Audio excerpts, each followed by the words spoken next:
Hello and welcome to HBM's Crypto Corner for Wednesday, April 17th, 2024. We have quite a few things to talk about, so let's get started.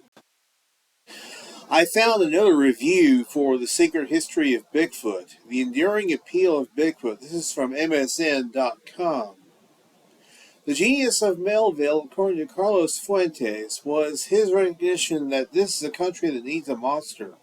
So we do. Then again, so have many people across the ages. The Epic of Gilgamesh, written some 4,000 years ago, depicts the gigantic ogre Humbaba, with his dragon teeth and tongue stained with human remains. Then there is the sea monster in Ovid's Metamorphoses, the dragon in Beowulf, the beast in the Book of Revelations, and the xenomorph in the movie Alien. In his buoyant, wide-ranging book, The Secret History of Bigfoot, John O'Connor looks at the enduring appeal of our own modern-day North American monster. Believe what you will about its existence, but there's no doubting our culture's fascination with the creature. Every year, Mr. O'Connor tells us, hundreds of Bigfoot are sighted across the United States and Canada. The physical descriptions are remarkably consistent. Sitting between 7 and 10 foot tall, Bigfoot is said to have weighed around 700 or 800 pounds and has been described as shaggy, bipedal, and really stinky.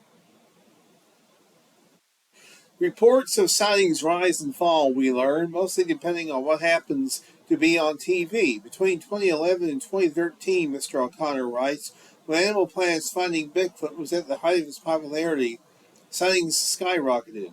The Bigfoot Field Researchers Organization keeps a database of more than 75,000 eyewitness reports in North America, of which 5,000 to 6,000 are deemed credible enough to make its website. BFRO's founder, Matt Moneymaker, a bankruptcy lawyer and cast member of Finding Bigfoot, tells Mr. O'Connor that Wednesdays are the days when the organization gets the most reports. Fridays are when we tend to get the least amount. I have no idea why. People got their S to do on Friday, I guess. So obviously I am going to include this link below for you guys to check out and read for yourself. A very interesting review, though. I'm also going to include a link to Steve Cole's SquatchDetective.com blog about Kelly Shaw and Rocky Mountain Sasquatch. And it's quite revealing. Now, Kelly recently went after Steve, and Steve responded back on his Bigfoot News segment on Squatch DTV about 3 weeks ago. He also made a video which Kelly Shaw had taken down, unfortunately, but Steve Coles put the video on his website where it cannot be taken down by the jealous Kelly Shaw. I think it's about bloody well time that somebody exposed Kelly Shaw for what he is, a clickbait hoaxer. That's exactly what he, by any definition, that's what he is. He's a hoaxer.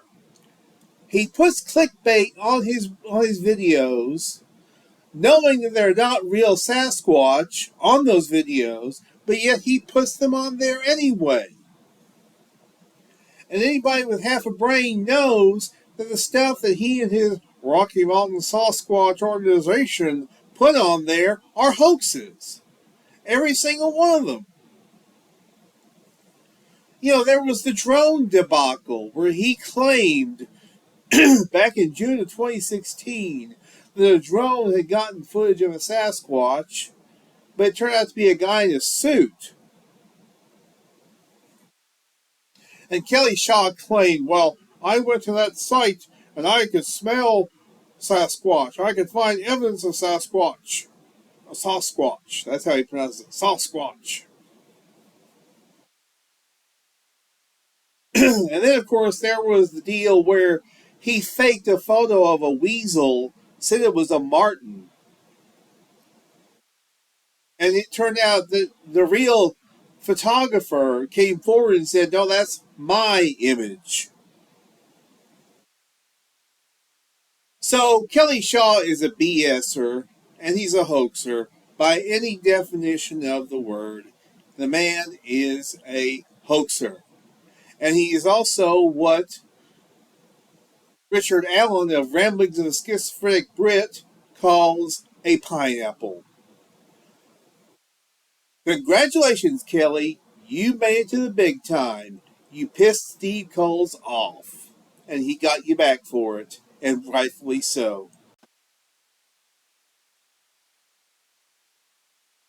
You guys may remember about a year ago, I discussed the thylacine, the Tasmanian tiger, the possibility that it was still extant, that it still existed.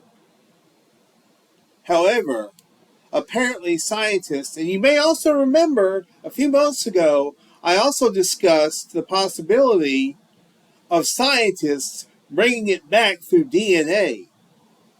Well, there's a segment from 60 Minutes, search ongoing for extinct Tasmanian tiger amid efforts to revive species. 60 Minutes. Thylacines, marsupials known as Tasmanian tigers, were declared extinct decades ago, but efforts to find one in the wild are thriving. Scientists are also working to bring back the species. In other words, they're doing this via a Jurassic Park-like approach, using DNA. Now, are they going to have to splice it with something, like they did in Jurassic Park? Where they had to splice dinosaur DNA with modern reptiles? Who knows? What are they going to cross Tasmanian tiger with to bring it back to life? That's something that I'm wondering about. The segment is over 13 minutes long, so I'll include the link to this below so you guys can take a look at the video, if you wish. Of course, what am I saying? I always include links. I always have receipts. I always have links for you guys. So the link will be below. But it's a fascinating mystery. It's a fascinating conundrum. It's also a question, should scientists play God? That is something that needs to be discussed. Should scientists play God? That's a good question. And one that I don't think will have easy answers.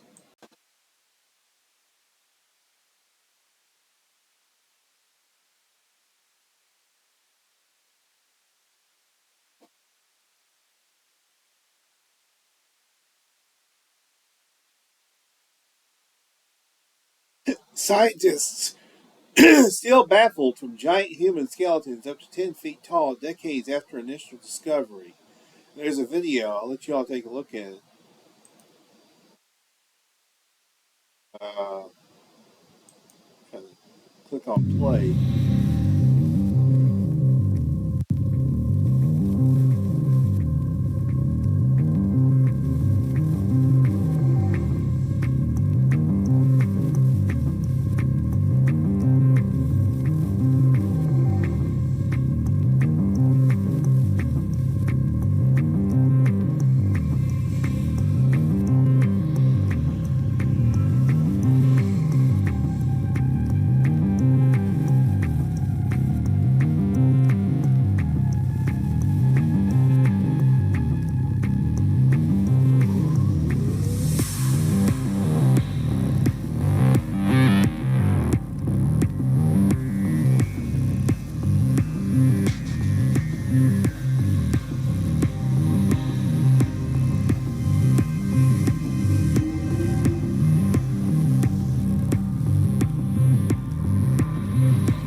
Now, my only thing is, we're talking about giants that had red hair. Does this mean they were covered with hair? It said they were pale skinned. Now, what does that mean? Does that mean they did have pale skin, but they had red hair all over themselves? And as far as I know, hairy bipeds, especially what you might say are uncivilized hairy bipeds, don't know how to make sandals for themselves. These would have to be some pretty advanced giants to be able to make sandals for themselves. A series of mysterious giant skeletons up to 10 feet tall reportedly discovered in and around Nevada caves last century, dubbed the Giants of Lovelock, are still baffling scientists decades later. The claims about supersized humans who roamed the area around Lovelock, a remote town 90 miles northeast of Reno, thousands of years ago are rooted in Native American lore, which tells of fierce, red-headed, there you go, pale-skinned giants who arrived from Central America by boat and attacked local tribes. After years of war, the foreign invaders were chased into a cave and slaughtered en masse, according to stories passed down by the indigenous Paiute people. So these are obviously these giants are people. They're not hairy bipeds. They're not what we know as Sasquatch. In other words, this says Bigfoot in the Great Basin, but we're talking about giants that had redheads only, hair on their heads, red hair on their heads.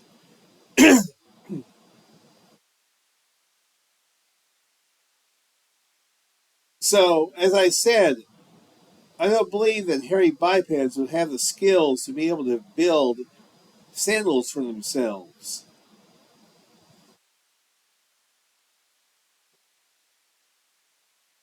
No, I think what we're dealing with is a race of red-headed human giants.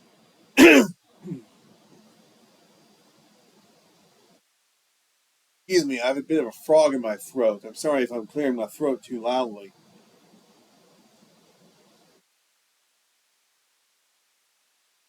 But no, we're talking about humans here. I don't think we're talking about what we know as Sasquatch. So, those who say that these are Sasquatch, I think they're a little bit misguided, if you ask me. This is not Sasquatch we're talking about. These are people.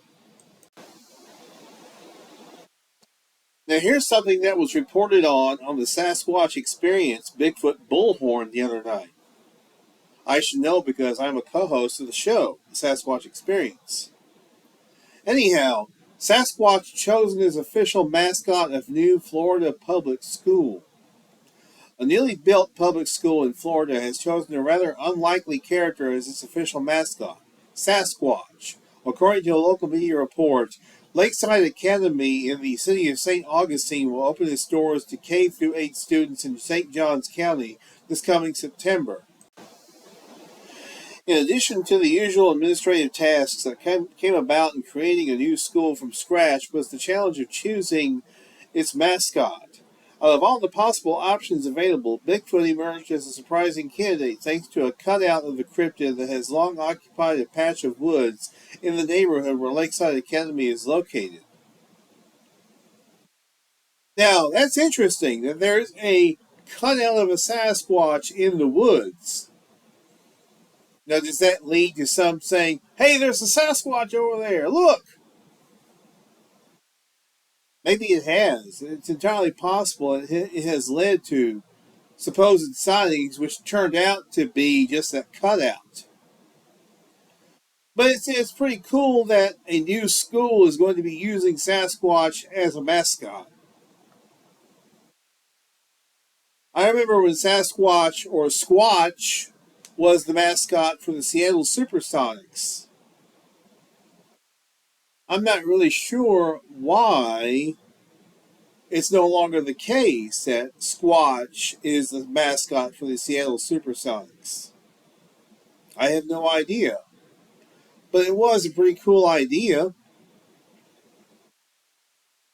I mean, they even had a guy in a costume wearing a basketball jersey and shorts and high tops. So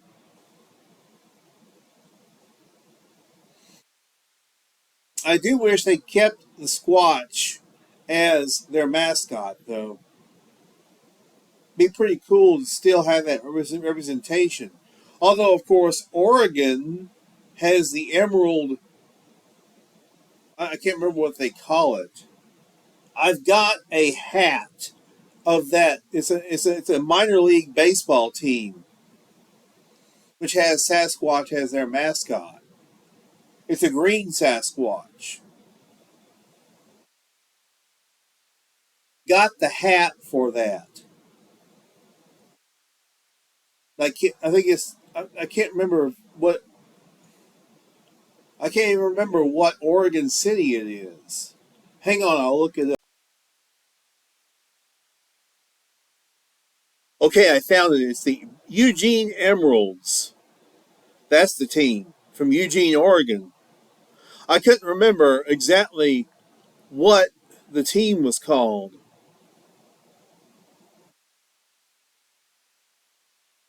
I couldn't remember what city. I couldn't remember anything. Oh goodness, getting old is it's bad. It's bad. Okay, getting old is bad. See right here. Here's the official hat. You can see it's a green Sasquatch as the official mascot for the Eugene Emeralds.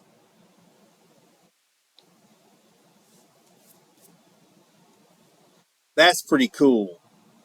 That is very cool. Okay, I remembered. See, or actually, I had to look it up, but oh, it's hell getting old, folks. Don't ever do it. I don't recommend getting old because sometimes you have some timers. You have some timers. Sometimes you remember, sometimes you don't. But it happens to all of us, unfortunately. Anyhow, that's the team, the Eugene Emeralds. Now, here's something cool in the Buckeye State, Ohio. Video, enormous Bigfoot sculpture built in Ohio.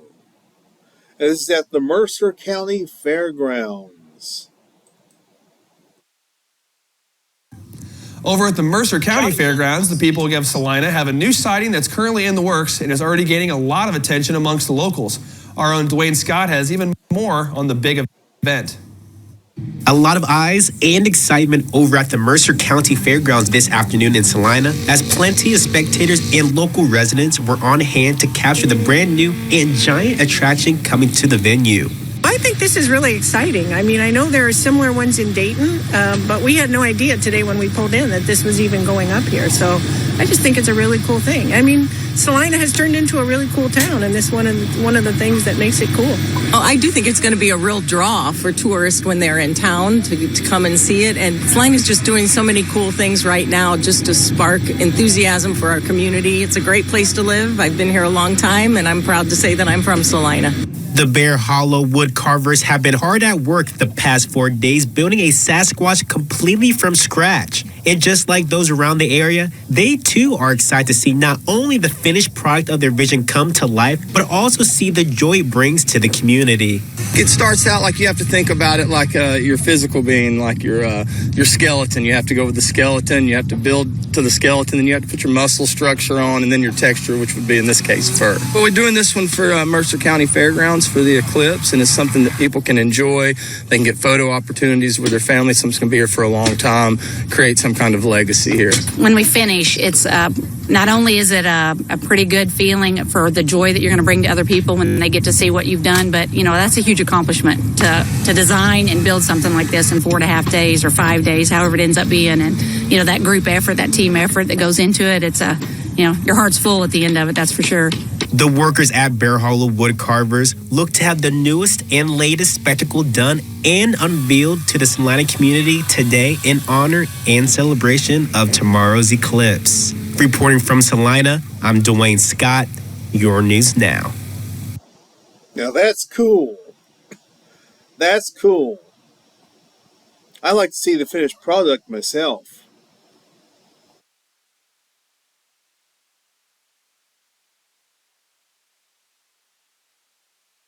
Here's the Facebook page. Let's see if there's any photos of it. There it is. There it is right there.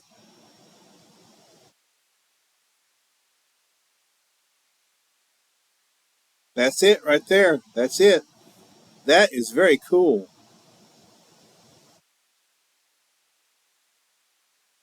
Here's a closer up photograph of it. The Sasquatch is sitting down, too. Oh, look at this with the kids. Look at this. Check that out. So they did get it finished. That huge sculpture.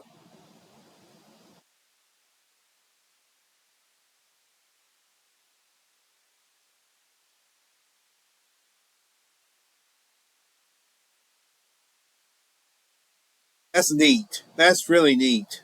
I like that. Finally, new Nessie search calls on NASA for help. A new search for the Loch Ness Monster has been announced for later this year, and the organizers of the endeavor are calling on NASA to join in on the hunt. The forthcoming event is reportedly a joint effort by the Loch Ness Center Tourist Attraction and Loch Ness Exploration Research Group. The search is something of a sequel to a similar sizable endeavor put together by the two organizations last summer. That effort, believed to be the largest hunt for Nessie in 50 years, was hampered by poor weather, though it did result in worldwide headlines as well as at least one piece of compelling footage captured by an observer on the shore of Loch Ness. The forthcoming hunt will occur over the course of 4 days beginning on May 30th, which is the 90th anniversary of the first search for Nessie, organized by Sir Edward Mountain back in 1934. As with last year's event, the hope is to enlist a considerable number of volunteers to set up watch around Loch Ness while a boat on the water will employ a hydrophone to possibly capture sounds that may come from the famed cryptid. In announcing the new search, Loch Ness Center stressed that they are also asking for experts to help in the endeavor, and specifically called on the pioneers of exploration NASA to lend a hand in looking for Nessie.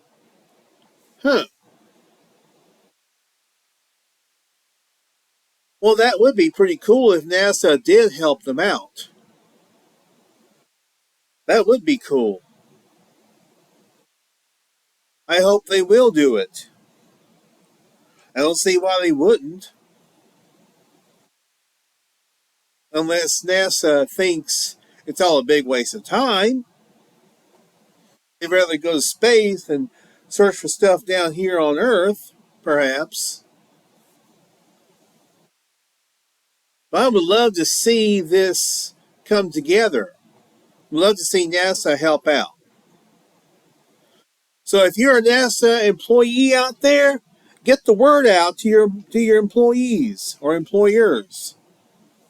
Come on, NASA, help look for Nessie. Actually, just a reminder for this year's upcoming Ohio Bigfoot Conference, which will take place on May 4th, 2024. I wish I was going this year, too. Darn it. But they have Matt Pruitt, Dr. Jeff Meldrum, Doug Hychek, Darby Orcutt, and Cliff Barrickman speaking, with Adam Davis as the conference MC. Now, tickets are completely sold out for this event, but if you want to, let's say, enjoy the free events, I guess you can do that, and maybe pay for the dinner on Friday night. But everything except the dinner Friday night and the conference itself, the speakers, everything else is free. Everything else surrounding the conference. I wish I could go this year. But unfortunately, no. Just can't. Darn it. Wish I could. But they are going to have a town hall speakers event on for 2 hours from noon to 2 p.m. Eastern. Doors open at 11:30 a.m.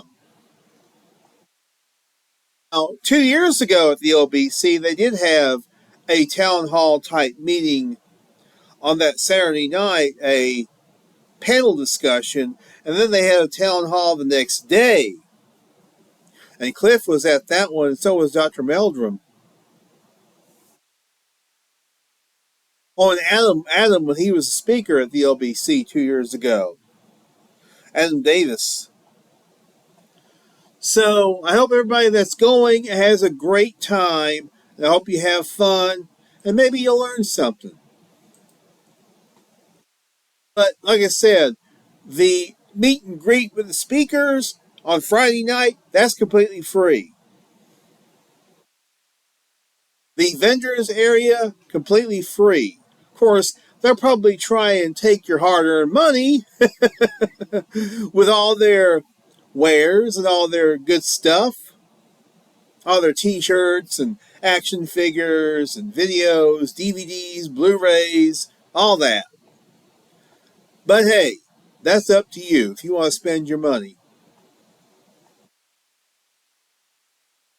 But it does look like it's going to be a terrific event. And I encourage everybody to take plenty of photographs at this event. It looks like it's going to be a blast. And that's going to do it for this week. We want to thank you very much for tuning in. You guys are the heart of the show. I always say that, but I always mean it. And I will continue to do this as long as you guys want me to. And for the 9th year in a row, going on 10 years, I'm going to continue to do this stuff, long as I'm able.